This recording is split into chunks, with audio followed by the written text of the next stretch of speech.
ભાવનગર જિલ્લાના ઉમરાળા તાલુકાની ઘટનાના સુરતમાં પડઘા પડ્યા છે। પાટીદાર સમાજના ખેડૂતો અને પતિ પત્નીને મારવામાં આવ્યા હતા।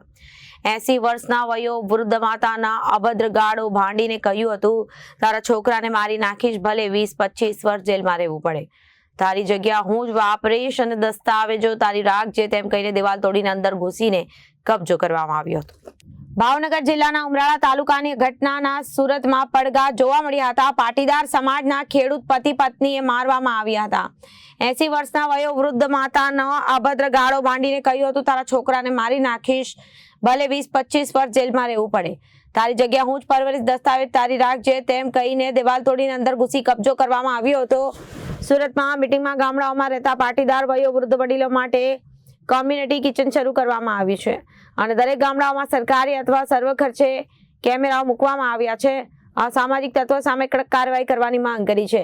સરઘસ કાઢીને ગામડાના લોકોને ભયમુક્ત કરવામાં આવે છે અને ગામડાઓમાં દરેક સમાજ એક થઈને રહે છે અને સમસતા જળવાઈ રહે, પરંતુ જો કોઈ લુખાઓ મળી કરે તો આખું એકજૂટ થઈ ફરિયાદ કરવા આગળ આવે અને પોલીસ તંત્ર અને સરકાર સપોર્ટ કરે। એમ છતાં હજુ ગામડાઓમાં રહેતા લોકો ફરિયાદ કરતા ડરે છે। તેમ છતાં હજુ ગામડાઓમાં લોકો માટે આ ભેગું થવું પડે અને ગામડાઓને જીવંત કરવા માટે સુરતમાં પાટીદારો દ્વારા મીટિંગ યોજવામાં આવી હતી।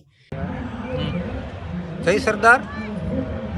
ભાવનગર જિલ્લાના ઉમરાળા તાલુકાના દેવળિયા ગામની અંદર એક ખેડૂત પરિવાર ઉપર હિંચકારો હુમલો થયો છે। એ ખેડૂત પરિવાર ઉપર હિંચકારો હુમલો થવાનું કારણ કે અસામાજિક તત્વોને ત્યાં એ પ્લોટ પચાવી પાડવો હતો, એ જમીન પચાવી પાડવી હતી, એ જગ્યા ખાલી પડેલી પચાવી પાડવી હતી કે અમારે માતાજીનો મઢ બનાવવો છે એટલે અમને તારે જમીન આપવી પડશે ને, જો તું જમીન નહીં આપ તો 25 વર્ષ સુધી જો જેલમાં જવું પડશે ને તો એ પણ અમે તૈયાર છીએ, આવું કહી અને એ પાટીદાર પરિવાર ઉપર હુમલો કરે છે। એટલું જ નહીં, પરંતુ જ્યારે પાટીદાર પરિવાર ઉપર હુમલો કરે છે ત્યારે એમના ધર્મપત્નીને ગળાપચી દબી અને 2 લાફા પણ મારવામાં આવે છે। ત્યાંથી એ અસામાજિક અને લુખ્ખાઓને સંતોષ નથી થતો।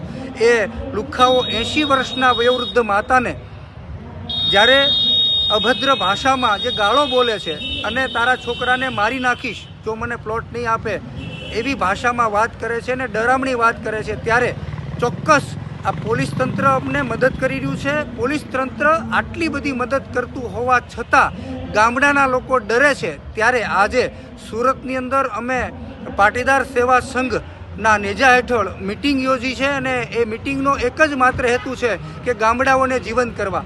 ગામડાઓની અંદર રહેલા દરેક સમાજના લોકો આ લુખ્ખાઓ જે હેરાન કરે છે, અસામાજિક તત્વો જે હેરાન કરે છે, એને ડામવા માટે, ગામડાને જીવંત કરવા માટે અમારો પ્રયાસ છે।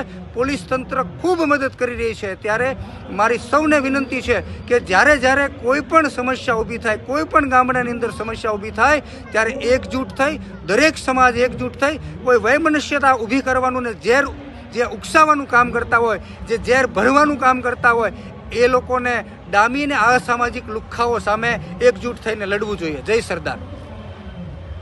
Reporter Arvind Rathod, Janadesh news, Surat.